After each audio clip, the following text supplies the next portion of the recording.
হরপুর দেওয়ান বাজারে খেলাটি চলছে। ইনসাইড করেছেন, গোল কি আসবে এবং গোল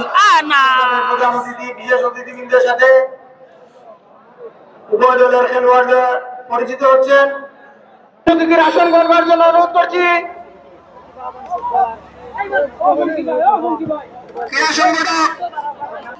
ডান প্রান্তে নাম্বার ইভেন্ট, চমৎকার সুযোগ, এবারে কর্নার কিক।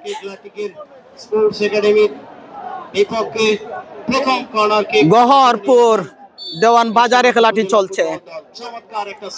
ইনসাইড করেছেন, গোল কি আসবে এবং গোল আনাস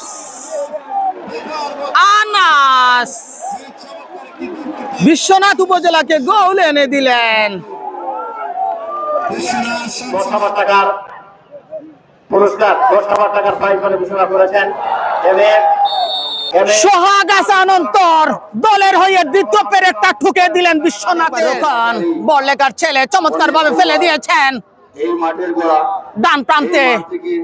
ক্রস হবে কিনা সতীর্থ খুঁজছেন, একটু ইনসাইড করেছেন, এখনো রেখেছেন, চমৎকার ভাবে ক্লিয়ার করেছেন। এবারে বলটা নিয়ে সম্মুখে, তবে আবার বলটা হারিয়ে ফেললেন নাকি না, চমৎকার, এবারে গোল। আলী আকবর রুকন প্রথম সুযোগটা মিস করেছিলেন, কিন্তু নিজের দ্বিতীয় সুযোগটা আর মিস করলেন না, বলটাকে জালে ঝড়ালেন। 8টি দলের আমন্ত্রণমূলক ফুটবল টুর্নামেন্ট, প্রথম পুরস্কার মোটরসাইকেল, দ্বিতীয় পুরস্কার ফ্রিজ। আমরা লাইভ সম্প্রচার করছি আব্দুল কাইয়ুম সৌজন্যে। আপনারা আয়োজনে আমাদেরকে দাওয়াত দিতে পারেন, আমাদের বেশ কয়েকটি চ্যানেল আছে। আরেকটা চান্স এবং গোল, 18 নম্বর জার্সিদারি। চতুর্থ গোলটা আমরা দেখে নিলাম, চতুর্থ গোল।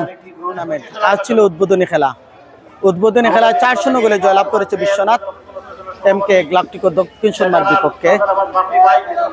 যারা আমাদের সাথে সঙ্গ দিয়েছেন অনেক অনেক ধন্যবাদ। আর শেষবারের মতো আরেকবার ধন্যবাদ জানাচ্ছি আব্দুল কাইয়ুম, যার সৌজন্যে আমরা লাইভ সম্প্রচার করেছি। রুহুল আমিন ভাইকে ধন্যবাদ, যিনি কমিউনিকেশন, যার ভালোবাসা এখানে আসা। বিদায় নিচ্ছি, আল্লাহ হাফিজ।